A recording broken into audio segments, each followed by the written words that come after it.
السلام علیکم ورحمۃ اللہ وبرکاتہ۔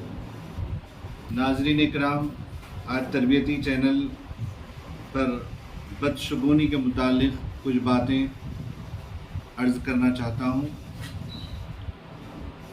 اللہ تبارک و تعالی کا فضل و کرم اور شکر احسان ہے کہ اللہ تعالی نے ہم اور آپ کو انسان بنایا اور نبی کریم رؤوف رحیم صلی اللہ تعالیٰ علیہ وسلم کو امتی بنایا، اور اللہ اس کے رسول کے احکام کے مطابق کسی چیز کو بدشگونی لینا، یعنی کسی عمل میں بدشگونی لینا اسلام نے منع فرمایا، اللہ اس کے رسول نے منع فرمایا۔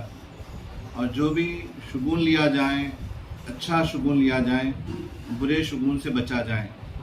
مثال کے طور پر اکثر یہ دیکھا جاتا ہے کہ بلی سامنے سے گزر جانے سے یہ کہا جاتا ہے کہ ارے بلی سامنے سے گزر گئی، ہمارا کام نہیں بنے گا۔ اور اسی طرح کئی ایسے معاملات ہیں، کسی کو دیکھ کر ارے صبح صبح ہم نے اس کا چہرہ دیکھا، آج ہمارا کام نہیں بنے گا۔ لہذا اس طرح کے بہرحال شکوک و شبہات اور اس طرح کا شگون لینا اسلام نے اس کو بالکل منع فرمایا۔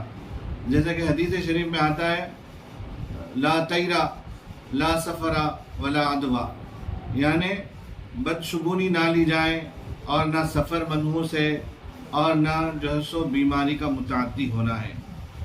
تو لہذا ہم کو جبھی بھی ہو تو اچھا شگون لینا چاہیے، اچھا گمان کرنا چاہیے، جیسا کہ حدیث شریف میں آتا ہے کہ بندہ جو گمان کرتا ہے اس کے ساتھ وہ ہوتا ہے۔ اب رہی بات، کچھ معاملات ایسے ہو جاتے ہیں کہ ہم جو گمان کرتے ہیں وہ ہو جاتے ہیں، لہذا ہم برا گمان کرنے پر بعض اوقات برا بھی ہو جاتا ہے۔ محض ہم کو یہ نہیں قرار دینا چاہیے کہ یہ ہونے سے برا ہوا، بلی آنے سے ہمارا کام نہیں بنا، یہ فلاں ہونے سے جو ہے سو ہمارا کام نہیں بنا، فلاں کا چہرہ دیکھنے سے ہمارا کام نہیں بنا۔ اس طرح کہنے سے بالکل بچنا چاہیے، کیونکہ اللہ کی ذات پر ہمیں توکل ہونا چاہیے۔ وتوکل علی اللہ، اللہ پر بھروسہ کرو، ان اللہ یحب المتوکلین، یقیناً اللہ تبارک و تعالی توکل کرنے والوں سے محبت کرتا ہے۔ تو معزز سامعین، خاص طور پر ماہ سفر کو نحوست کا مہینہ قرار دیا جاتا ہے، اور اس کی وجہ یہ کہا جاتا ہے کہ اس کے اندر نحوستیں اترتی ہیں، اور لہذا شادی بیاہ سے بھی منع کیا جاتا ہے۔ تو اس سے بھی ہمیں بچنا چاہیے، بلکہ سب مہینے اللہ کے ہیں، اور بہرحال وہی دن ہمارا خراب ہے، وہی وقت ہمارا خراب ہے جو ذکر الہی سے ہم غافل ہوئے، نماز فرض کو ہم ادا نہیں کر سکے، لہذا وہی دن ہمارے لیے نحوست والا دن ہے۔ اور ساتھ ہی ساتھ بیماری کا متعدی ہونا، یہ بھی اسلام نے اس سے بھی منع فرمایا۔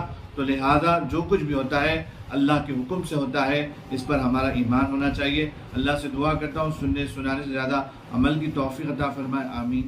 جزاک اللہ خیر۔